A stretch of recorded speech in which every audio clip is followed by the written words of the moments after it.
What's up, everybody? I am here with my partners in the Addicted Affiliate, Danny and Steve, and we're having an awesome show. It's a spectacular show. The performance here and the quantity of folks are just very impressive. When I talk to companies and who we are and everything, Steve and I are known, they know us from our reputation. You are my ace in the hole. Yes, your background, please. Very easy, yeah. So USC studied business while I was there undergrad. And then following that, I worked at Houlihan Lokey M&A, and I went on to private equity where I closed about $1.8 billion of transactions on the buy side. So I got very intimately familiar with all sorts of companies, what they do, what drives their growth.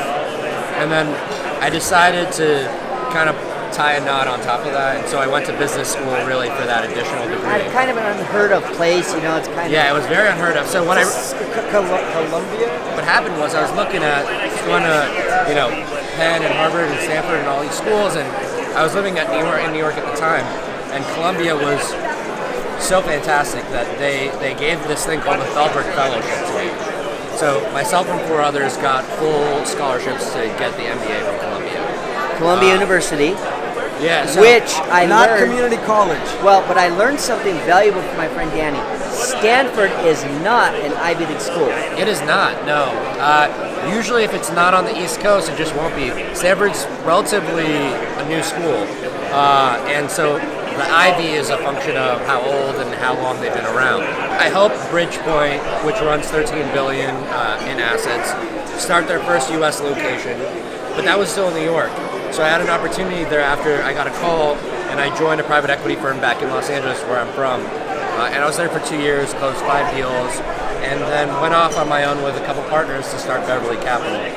And our first partnership that we had was with Addicted Affiliate, which, we love. The company's been growing over 18% month over month. Fantastic leadership in yourself and Steve. And it's been a tremendous success story for us. And our goal is to continue being the type of operating partners that continue to drive growth and value to companies like yours. Where I started all this and why I wanted to do what I do, and I got asked this about a year and a half ago. Some young guys come to me, fresh out of high school. They're like, do I go to school? What do I do? I want to make money like you. And I'm like, what do I do? And it was a complex thing that I couldn't sum up right away. And then as I channeled it in, and I realized who we were as a company and the youth we have in our company. Christian's 18. Yeah. He is young. How old are you? I'm turning 29. 20. So you're barely 29 years old, and the amount of success you've had in business, it's like, and people want to know, is it real? How do we do it? We all see the stuff on TV, right, or the Instagram. You see the Facebook guys and all these people, like, I can make it in overnight. This isn't what we do, right? Like, as a business, and I am so proud of how our numbers are studied by, who they're studied by, and the feedback I'm able to get from this, right? So I want to tell these young people that want to be entrepreneurs, they need to find mentors like you guys that come in and basically show you the ropes.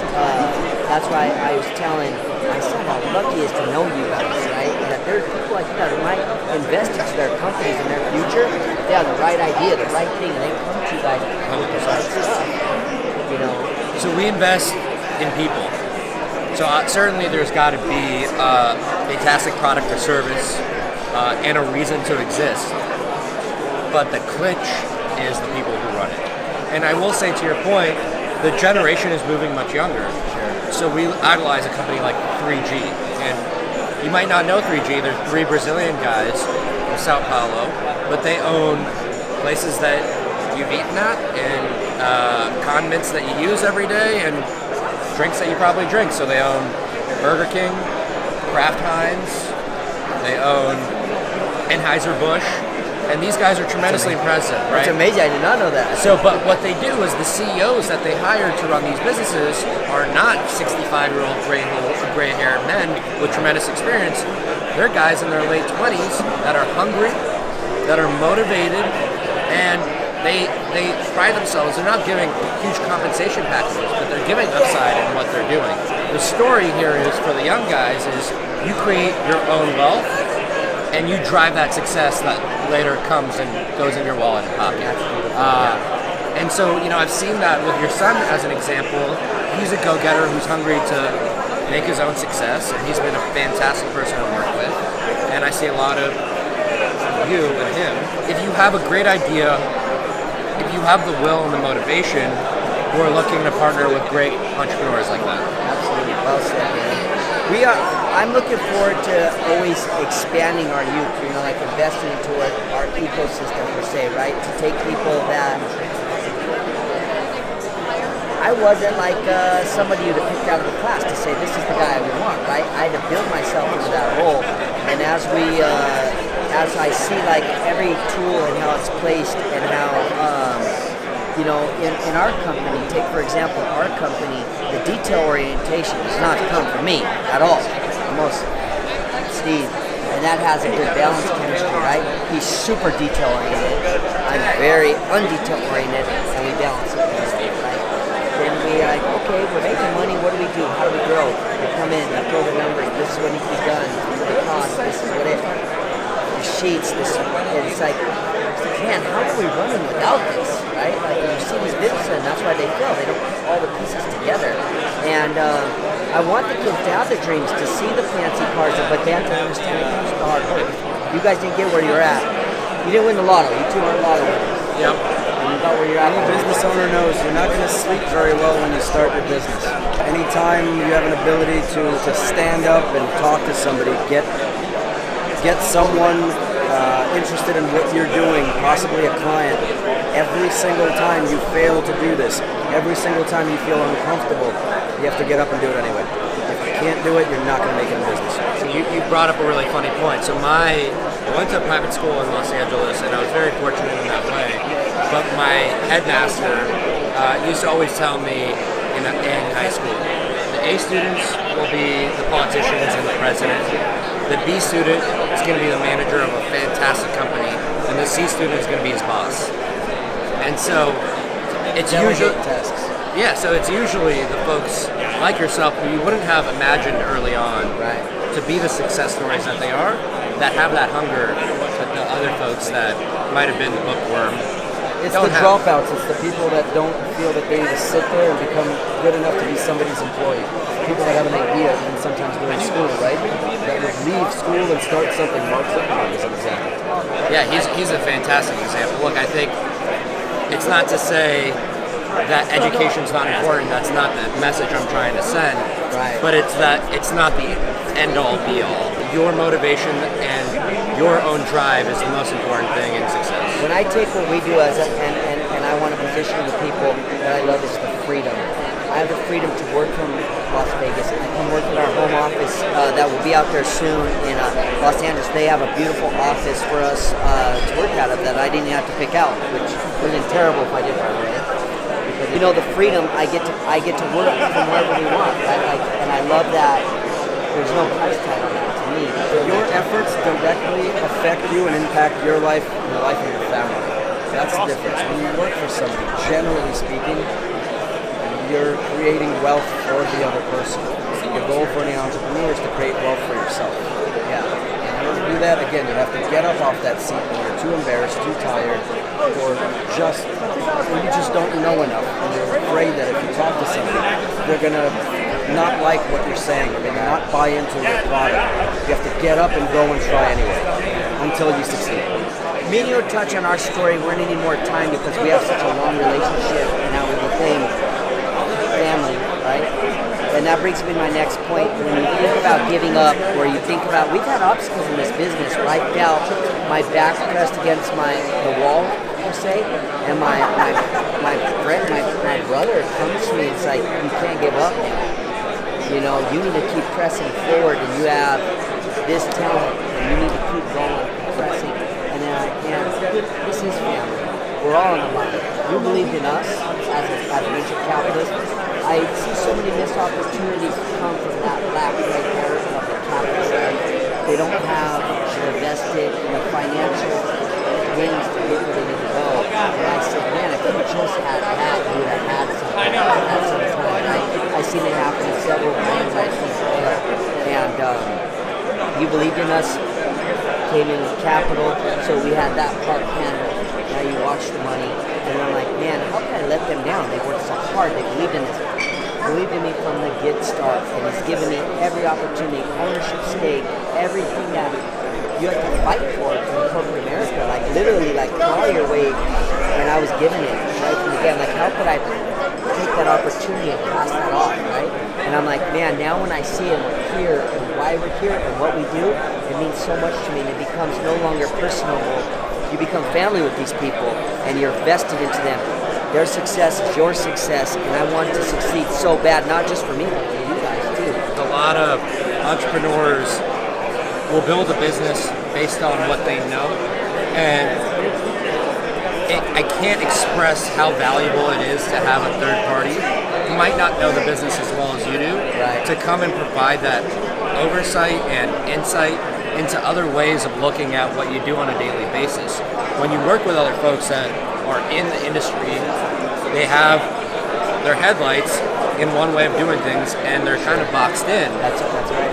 And so when you partner with the right folks, you have the ability to get unique ideas and unique ways of growing that you wouldn't have otherwise thought would be applicable or would actually provide value. The basic ethics in business is it's more important who you know than what you know. And I live by that rule. Did you hear what he just said? It is more important about who you know than what you know, and I live by that. It goes right in line with what you were just saying as far as who you're trusting as opposed to what you're trusting them with. Whether it's a certain amount of money or more than that. Would you speak a little bit to the difficulties you had to overcome? And I say that because a lot of young folks now see success and think that there is an easy and quick path to it, and they go down the wrong way, path entirely as a function of that. First thing that comes to mind is the technical handcuffs, where I felt like I was not technical enough to know this, and then you learn the beauty of outsourcing everything, right, to the right people, and then basically letting them do their job and making sure it's done right. I was always scared of that, like letting go of that channel, and then technology evolves, right? And if you're stagnant, you're extinct. You're done, and you have to learn how to evolve with that shift. I was very fortunate with the person that brought me in industry. You guys met him; he's brilliant, and he gave me the ropes, but he didn't want to stand and train the fighter for the whole 12 rounds. He just got me into the ring.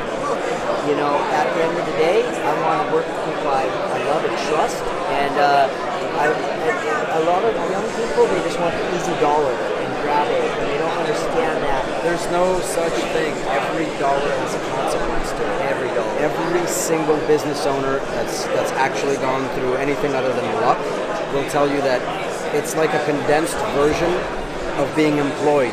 For me personally, in this past year with Addicted Affiliate, with the amount of work put in, the amount of stress put in as a business owner, it's a condensation of 5 years of business, so to speak. Because what I'm looking for is my potential future. I want to build a future where I can sit back and I can enjoy my life. But in order to do that, I have to work very, very hard for a condensed amount of time in order to build something great. Otherwise, I'm going to stagnate and fall like most of the businesses that start up and never get off the ground. It's a lot of hard work unless you win the lottery. The business is not a lottery, but it is possible.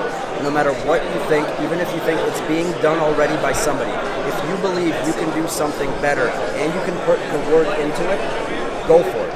That's my opinion. Our audience is 18 to 25, right? They want to come, they want to get an opportunity in our industry. What are we looking for? Yeah. Look, I think grit, organization, hard work ethic, and an ability to do things that make them feel slightly uncomfortable. Now, I don't mean that from a legal perspective.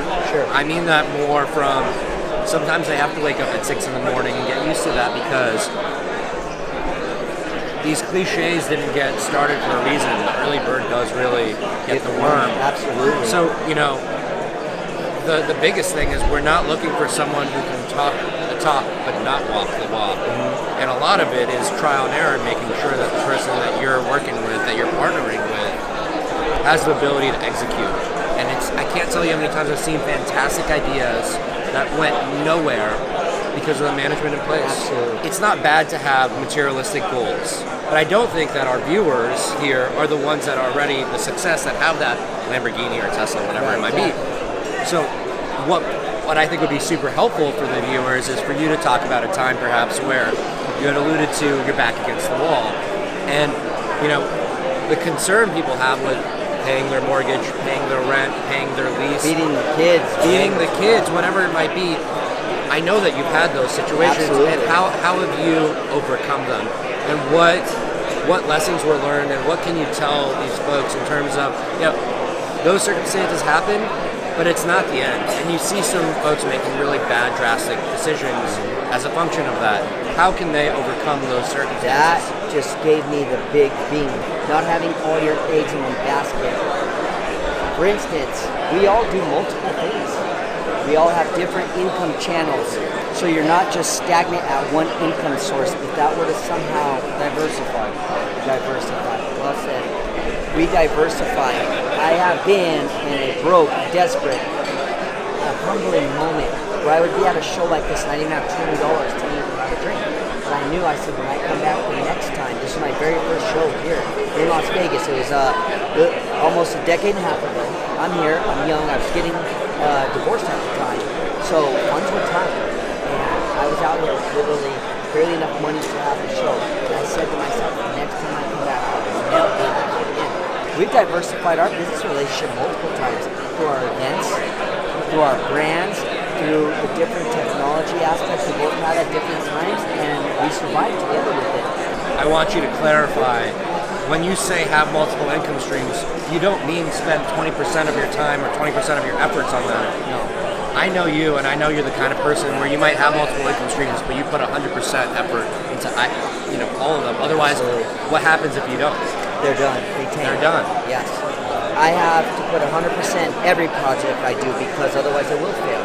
And it'll be basically short-lived because the effort's not there. I think that's what makes us very good here, so competitive. You know, I don't care if we're playing foosball. I want to beat him. He definitely wants to beat me. In a video game. And I would beat him.